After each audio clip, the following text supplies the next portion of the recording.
My name is Serfass from Brooklyn Homebrew, and I'm going to teach you how to brew a batch of beer. So the first thing you want to do is bring some water up to about 165 degrees on the stove. Once you have your water preheated, it's time to add your grains.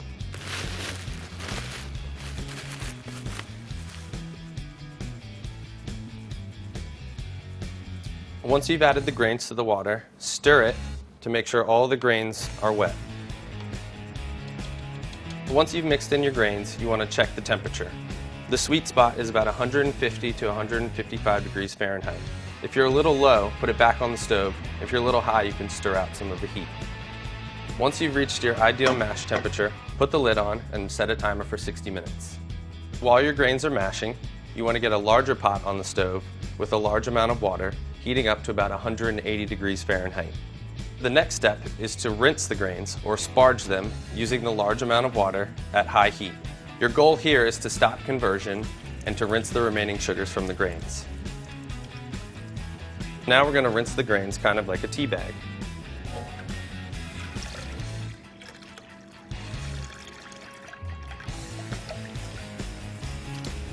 Discard the grains, and now you've essentially created wort. Bring this liquid to a boil and set a timer for 60 minutes.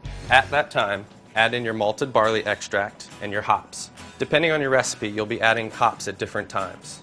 Typically, a bittering addition at 60 minutes, a flavor addition at 30, and then an aroma/flavor at 15 to 0 minutes. So now we're going to add our extracts. There's two main types of extracts. Here I'm going to add in the liquid extract. Also add your dry extract. Make sure to mix it in really well.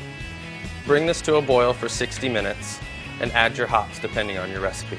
For this beer, we're going to add a single bittering addition at 60 minutes and then blast it with a ton of American hops during the last 15 minutes. After boiling for 60 minutes, you're going to need to chill down your beer to room temperature.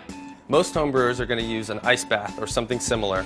Here, we're going to use a copper wort chiller that works as a heat exchanger.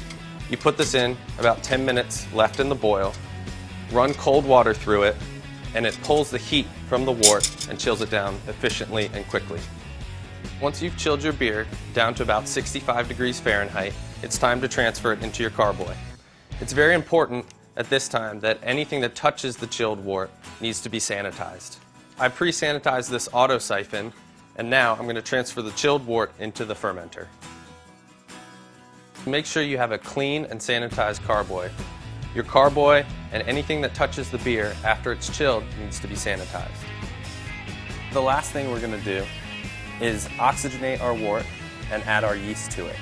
Take your sanitized stopper and put it onto your carboy and then give it a shake for about 5 to 10 minutes to get some oxygen in there. Once you've got some oxygen in there, it's time to pitch your yeast. Pitching your yeast is just a fancy way of saying add your yeast. I sanitized this funnel, and now we're going to put in our liquid yeast.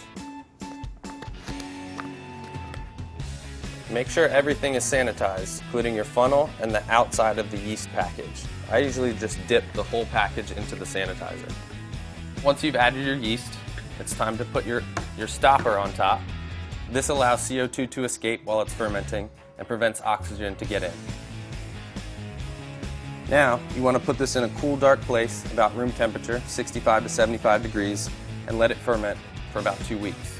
After that 2 weeks is up, once the yeast have created CO2 and alcohol, you basically have beer, and it's almost ready to drink.